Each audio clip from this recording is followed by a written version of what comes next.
Halo rekan-rekan trader, apa kabar?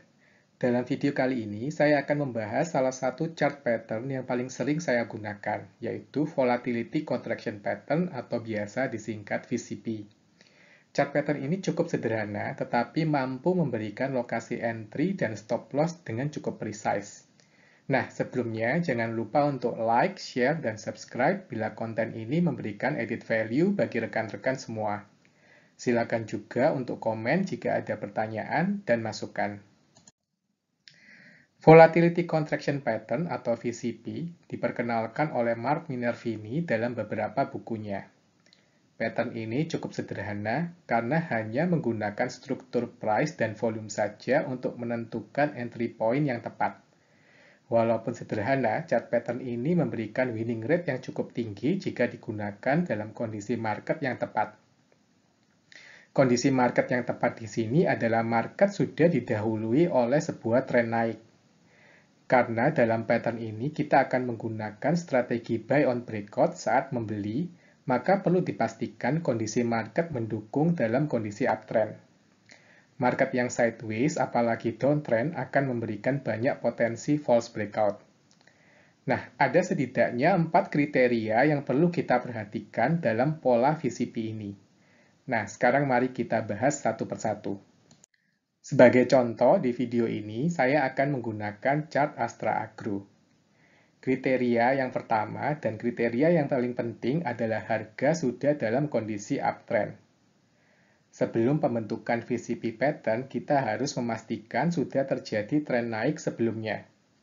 Sangat penting kita untuk trading sesuai dengan arah tren. Seperti yang sudah sering kita dengar jika trend is your friend.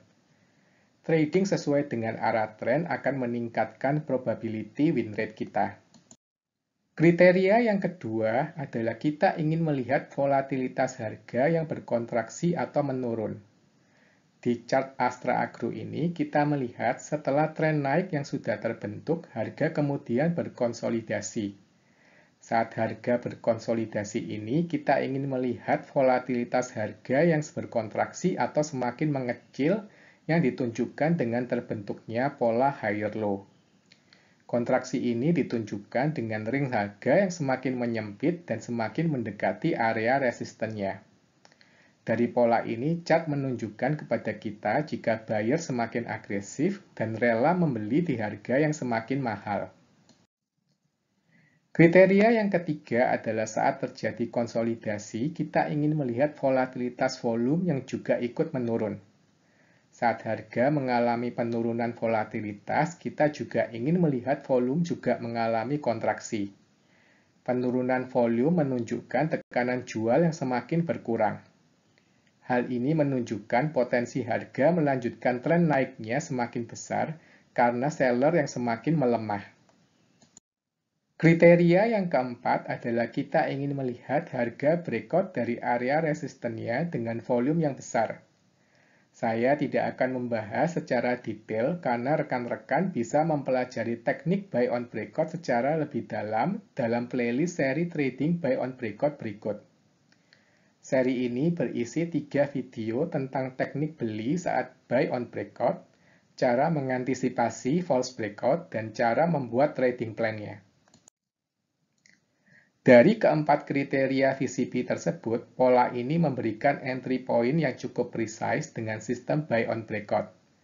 Rekan-rekan bisa melakukan order beli saat harga menembus area resistennya. Stop loss juga bisa diletakkan dekat area entry sedikit di bawah pivot low terakhir. Dengan demikian, pola ini memberikan risk-reward yang cukup baik karena kita bisa meminimalisasi jarak stop loss kita dari posisi entry dengan potensi reward yang besar. Mari sekarang kita praktekkan dalam contoh chart lain agar semakin mudah dipahami. Kali ini kita gunakan saham MCAS sebagai contohnya. Kita bisa amati di saham MCAS ini sudah terjadi tren naik dan saham kemudian berkonsolidasi. Pola VCP jelas bisa kita amati di mana saat harga berkonsolidasi terjadi kontraksi di mana terbentuk pola higher low. Volume juga semakin menurun saat harga berkonsolidasi. saat harga kemudian menembus area resistennya ditemani oleh volume yang tinggi pula. Di contoh lain, kita bisa lihat pola yang sama di saham Pegas. Saham Pegas memulai tren naiknya setelah terjadi bottoming. Pegas kemudian berkonsolidasi membentuk pola VCP, di mana harga dan volume berkontraksi semakin mengecil. Setelah konsolidasinya berakhir, harga kemudian breakout dari area resistennya dengan volume yang tinggi. Di contoh yang terakhir ini, kita akan melihat chart aneka tambang. Pola yang sama kembali kita amati setelah terbentuknya uptrend sebelumnya. Antam berkonsolidasi dalam pola VCP, di mana harga dan volume berkontraksi mengecil dan kemudian disusul dengan breakout dengan volume yang tinggi. Nah, demikian rekan-rekan trader video tentang volatility contraction pattern ini. Semoga bermanfaat dan sampai jumpa di video-video selanjutnya.